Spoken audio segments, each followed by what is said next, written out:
It took us like 7 tall boys between 99 agility and 99 thieving, but we got there. 2 capes, 1 day. It's the new 2 girls, 1 cup. Thank you guys for showing up. I appreciate it. It's really cool to like document my progress on Twitch and YouTube, and it's really cool to have people show up to congratulate me. But there it is. 99 thieving. Our second skill cape on the account. Skill mastery. Feels good, man.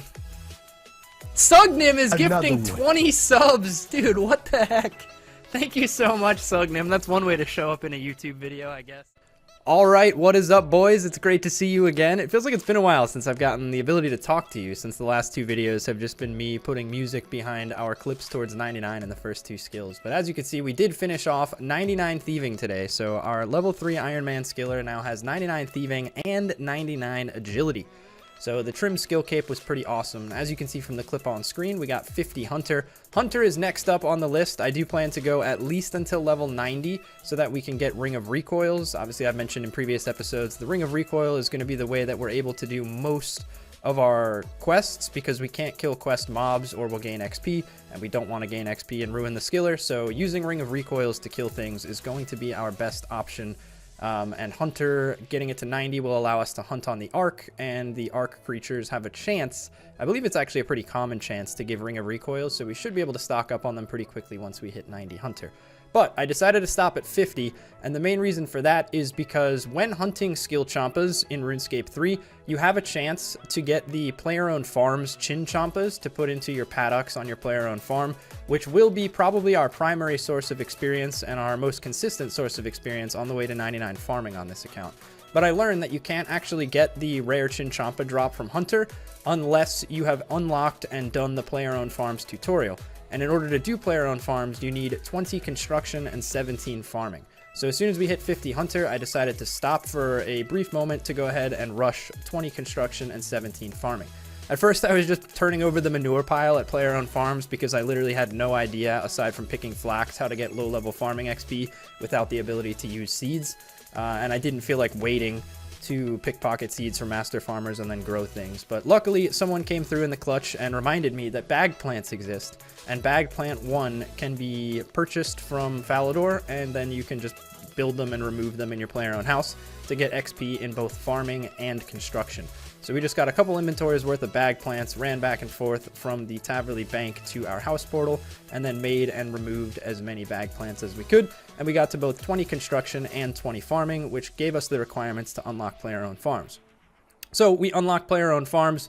We then went back to Hunter, and we are on our way to 90 Hunter, as well as just going to be making some solid farming XP gains in the background. I'm doing a little bit of rabbit farming every day on my player-owned farm at the moment to try and get myself as many beans as possible so that I can eventually unlock breeding in small paddocks, because that will help me a lot in trying to get, you know, better farming XP per day.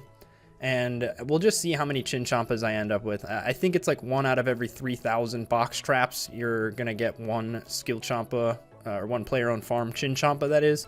So we'll just kind of see how it goes on our way to 90 and 99 Hunter, and hopefully we end up getting enough to fill all of our small paddocks on player-owned farms. Even if we don't, we will hopefully have at least 1 male and 1 female so that we can breed with them, and then we can just use the offspring from breeding to fill the rest of the paddocks. But once we unlock breeding within our small pens, we will be able to do, I believe, 8 Skillchompas a day on player-owned farms. It's not a day, the full life cycle is like 42 hours, so it'll be 8 Skillchompas roughly every 2 days on player-owned farms. And I think that equates to be about 300k. When you factor in the beehives as well, which we can do every 24 hours, and then the Skillchompas every 42 hours, it comes out to be about 300,000 farming XP every 42 hours. So it's going to be pretty good. I think we're definitely going to start making some solid farming gains. Once we reach 81 farming, we will have the ability to fill our medium paddocks with zygomites. I'm not sure how difficult it is to get zygomites for your player-owned farm. I know it's a rare drop from farming mushrooms, so maybe we'll start planting some Morchella mushroom spores or something. I'm not really sure how we'll go about that, but the main thing for this video is that we did unlock player-owned farms, and now while doing Hunter, we're going to do Skillchompas all the way up. So we'll do Cobalt Skillchompas to 46, which we've already hit, Viridian Skillchompas to 68, Azure Skillchompas to 89, and then Crimson Skillchompas to 90, and I'm probably just going to keep going. Crimson Skillchompas are such a big jump in XP per hour above Azure Skillchompas that once we hit 90, I'm not going to want to stop. We'll only be about a day or two from 99. So we'll probably just run straight through to 99 Hunter, and we'll see how many player-owned farms chins we get on the way. And then also, obviously, just hunting Skillchompas. The Skillchompas we get from our box traps can be used for other gathering skills, so we can get a little bit of boosted XP for things like divination or fishing or woodcutting or mining while moving forward. I know it's not worth it after the mining and smithing rework to use them on mining, since it'll be incredibly difficult to get a Dragon Hatchet on a level 3 skiller. Since we're not leeching PVM on this character, the only way would be through Triskelion keys, and it's tough to get the keys, and then it's a super rare drop from turning in the key, so we're probably going to be restricted to a Rune Hatchet for woodcutting. So using the Crimson Skillchompas to help us get some woodcutting XP, I think is probably the best way that we can use our Skillchompas on this account. Feel free to let me know in the description if you disagree. What would be my best thing to use my Skillchompas on? I'm leaning towards woodcutting. If not, probably divination, but I'm probably going to do most of my div through cash, so I'm kind of leaning towards woodcutting, but who knows? We don't have to worry about it right now. We're just collecting chins now, and we'll worry about what to use them on later. But yeah, just before we wrap this video up, I quickly want to go back to our thieving, because obviously the goals for this account don't only entail getting 99 in every non-combat skill. We also want to get the skill pet and all relevant skilling outfit items. So we are nowhere near done with thieving, despite the fact that we got the cape, because we still have to get the Pharaoh's Scepter, the Scepter of the Gods, the full Black Ibis set, the full Camouflage set, and the skilling pet, Ralph, for thieving. So although we do have the skill cape now, and that did feel great, we are not done with the thieving checklist. We are going to get 75 rune crafting probably somewhere in the near future so that we can open the engraved gold sarcophagus from Pyramid Plunder. And then we'll start plundering for thieving XP beyond 99 to work on getting Black Ibis, Pharaoh's Scepter, and Scepter of the Gods all at once. And then after that, we'll be able to make the camouflage set post-invention, and hopefully we'll get the Ralph skill pet at some point along the way.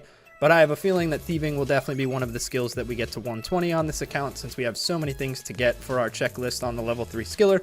And also just because thieving XP is so fast, and it's our primary moneymaker right now. So safe cracking for money and then plunder for all the other things. We're probably going to end up hitting 120 thieving. Hopefully we'll get the pet before that point, but it's a little disappointing that we didn't get it before 99. Ralph's one of my favorite pets, but we got plenty of time and plenty of content moving forward in thieving. But still, great to knock out the cape. But yeah, that's it for today's video. Make sure you do leave a like if you enjoyed the video. If you're new, make sure you subscribe for more content. I am going to be taking this series pretty seriously on YouTube as well. My Twitch link is in the description. I do daily live streams of the day-to-day progress on this account, so if you want to tune in and watch some Hunter, feel free to click that link in the description. But yeah, that's it for me. Thanks for watching. See you next time.